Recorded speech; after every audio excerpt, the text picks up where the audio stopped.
তুমি আর কখনো তোমার প্রথম স্বামীর কাছে ফিরে যাওনি? কোন মুখে চাইবো?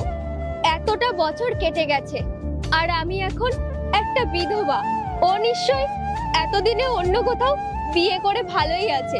আজকে দেখবো কে শয়তানকে হারিয়ে মাকে জিতিয়ে দেয়। মাকে ভালোবাসলে ভিডিওতে লাইক করে চ্যানেলটি সাবস্ক্রাইব করে দিও, আর শয়তানকে ভালোবাসলে কিছুই করা লাগবে না।